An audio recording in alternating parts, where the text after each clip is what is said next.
There are two major instructions in scriptures that are important for our protection. The first one says, watch and pray. And I call it the instruction of watchfulness.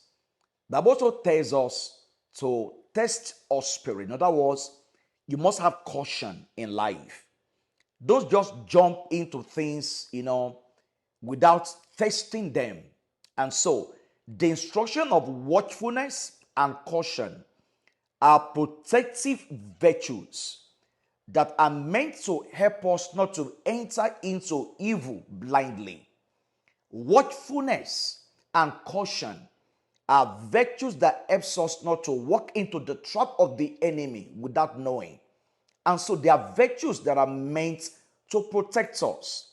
However, we must be very careful that the watchfulness and caution can quietly become an uncontrollable fear on the life of a man that keeps him paranoid and fixated. There's a thin line between watchfulness, caution, and fear. If you're not careful, you might cross that line without knowing that your watchfulness and your caution has become fear.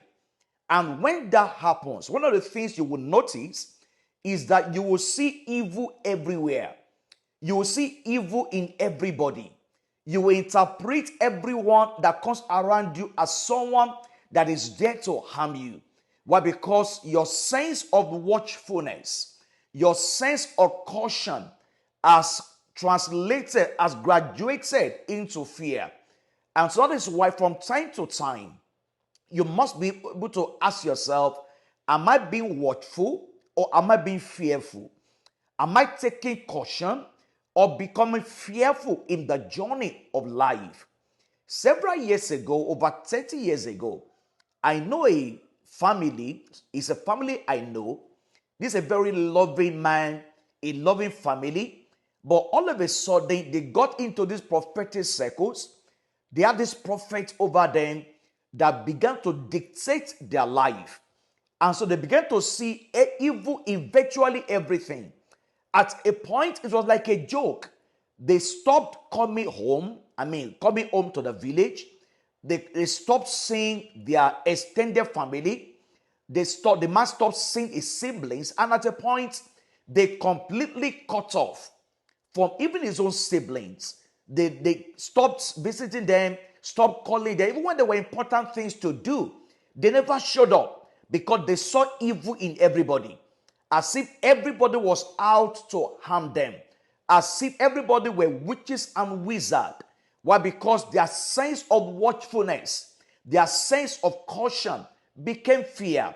And many are living under the weight of fear, under the pretense of being watchful and being cautious about life.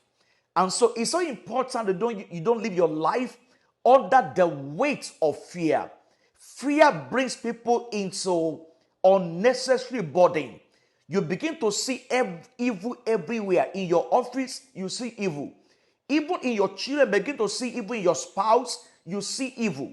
Because your sense of watchfulness, your sense of caution has literally become fear over your life. Now, don't ever forget, the Bible says, the fear of a man brings him into a snare.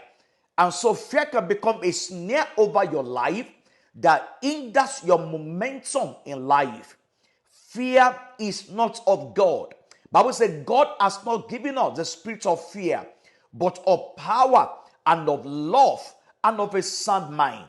And so it's important you check your spirit. And the watchfulness you entertain and the caution you are entertaining has not become a fear over your life. God has not given us the spirit of fear, but of power and of love and of a sound mind. Fear brings men into bondage. Fear will hinder your journey. Fear will prevent you from receiving the help that is supposed to locate you in the journey of life. I believe God with it today that fear is broken over your life.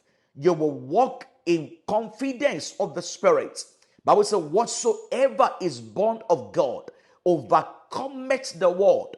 He said, and this is the victory that overcometh the world, even our faith. Faith will rise in your spirit, and you will walk in dominion, and you walk in victory. In case you are new on my channel, so glad to have you here. I want to ask you, subscribe to the channel before you go, like the video, and turn on your notifications and share with somebody. I'm so glad to have you here. I'm too sure I will see you in your destiny. God bless you.